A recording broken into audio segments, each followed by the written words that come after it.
Welcome to the new year 2021, which means it's now January, also known as Veganuary, also known as any regularized day for many other South Asians. But in the spirit of Veganuary, I've got a great recipe for you today, and that is chickpea curry. Yum. I'm gonna show you how to make this.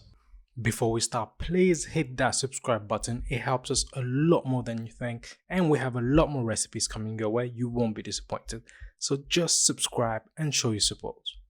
You can make this recipe using fresh chickpeas, but what you're gonna need to do first is to soak them overnight. And this will cause the chickpeas to double in volume from what you have to the left to what you have on the right. This will soak up all the water and make them a lot softer. The longer you soak them, the quicker they'll be able to cook.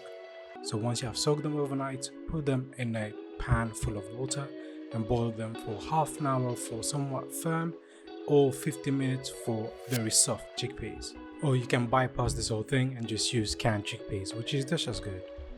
In a hot pan, dry roast all your spices. You don't want to roast them for very long, just until they become fragrant and they start popping just like this. Then add your shredded coconut and dry roast for a few more minutes. You know it's ready when it will gain some color and look slightly roasted, just like this. You're gonna let that cool for about 15 minutes and add to a blender with 100 ml of water and blend until you form a fine paste. Scrape the sides as you're blending if they start to stick to the side, and add a bit more water if you need to, but not too much. This is the consistency you're after. In a pan heated with oil, add your onions, garlic and ginger. Fry for a minute or so until it starts to gain some of that golden color. But keep tossing and moving it around as you don't want it to burn. Then add a few green chili, as well as a few curry leaves, about 10 to 12. Mix well and toss a few times and let that roast for another few minutes until it becomes very fragrant. Now add your spices, which is turmeric, coriander powder, some pepper and as much chili as you want. I'm going for 2 teaspoons here. Then mix until well incorporated. Add the coconut paste and mix well with what's already in the pan. As soon as you get to this color, you can now add in your chickpeas.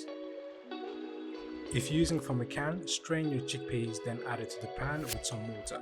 If you're using boiled chickpeas, you can just spoon out the chickpeas and then add some of that boiled water to the pan. You can also use some fresh water if you want to, but if you'd rather not waste like me, just use the water from the pan. To that, you're then gonna add 1 tablespoon of tomato paste and mix well. Now cover with the lid and let that boil for about 10 minutes. The longer you boil it, the thicker the sauce will become. I used fresh chickpeas, so it took me about 15 minutes to reach this consistency. Now if you're using from a can, it may be a bit quicker, so just keep an eye out.